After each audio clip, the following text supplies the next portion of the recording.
सच्चिदानंद रूपाय विश्वोत्पत्त्यादि Hathaway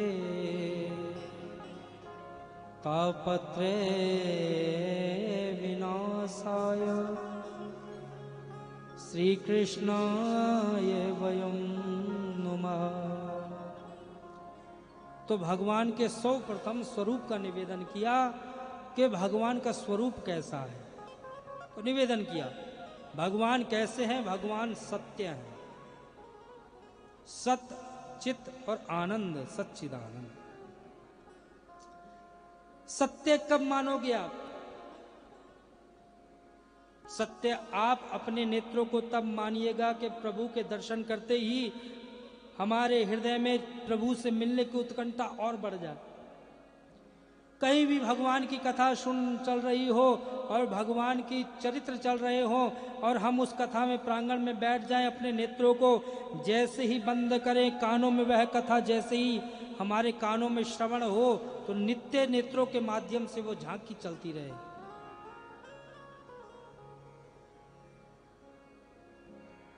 ऐसे भगवान सत्य सच्चिदानंद हैं। मंदिर में जैसे ही जाए हमारे रोम है, रोम के रोम प्रफुल्लित हो जाए भगवान का दर्शन पाने के लिए, वह सत्य है। अपितु सत्य वह जिसका नाश ना हो, किसी काल में समाप्त ना हो, वह सत्य है। और भगवान का नाम किसी काल में समाप्त नहीं होता, ना भूत में, ना भविष्य में, ना वर्तमान में। फिर बतलाया अच्छा भगवान कैसे हैं। सत्य हैं, लेकिन सत्य के साथ क्या है, भगवान चित्त भी हैं। चित्त का मतलब, चित्त का उल्टा बनता है। चित्त मतलब चेतन। चित्त मतलब क्या होता है? चेतन। चेतन मतलब जो चल रहा है, ये जितना चलता हुआ हमें दिखाई पड़ रहा है, ये सब का सब चैतन्य है। चेतन का यदि उल्टा कर दिया जाए तो क्या बनता है? जड़। भगवान के सत्य की महिमा तब जानो आप, भगवान की कथा की महिमा तब जानो आप कि आप किसी मूर्ति दुकान वाले के पास गए, हम ठाकुर जी लेकर के आ गए, उस जड़ मूर्ति को आप अपनी भक्ति से चेतन कर दें। आपके मन में ऐसा भाव आए कि भाई ठाकुर जी को हम आज खीर पवाएंगे, और आपने चम्मच लगाई और ठाकुर जी प्रेम से पा रहे हैं।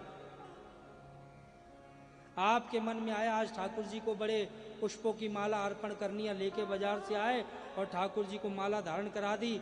नेत्र बंद करके आपने देखा कि आपके ठाकुर जी एकदम चैतन्य हो गए, कि ठाकुर जी ने हमारे गले की माला अपने धारण कर रखी है, मतलब चैतन्य। ठाकुर जी हैं जड़। अब ये हमारी भक्ति कहां तक कार्य करेगी, अब ये हमारे ऊपर है। ठाकुर जी कहते भैया ये कलयुग है, कलयुग के अंदर हम जड़ के रूप में विद्यमान हैं, अब तुम हो चैतन्य। ठाकुर जी तो हैं जड़। कलयुग के अंदर ठाकुर जी है ना, भक्तों के अधीन रहते हैं। नियम है, हम सोचते हैं कि हमारे ऊपर कोई नियम लगा दिया, हमारे ऊपर कोई नियम नहीं है। अपितु ठाकुर जी के ऊपर नियम लगे भए हैं। क्यों? क्योंकि 4 बजे उठना है। चाहे ठाकुर जी 10 बजे सोएं, लेकिन उनको उठना 4 ही बजे।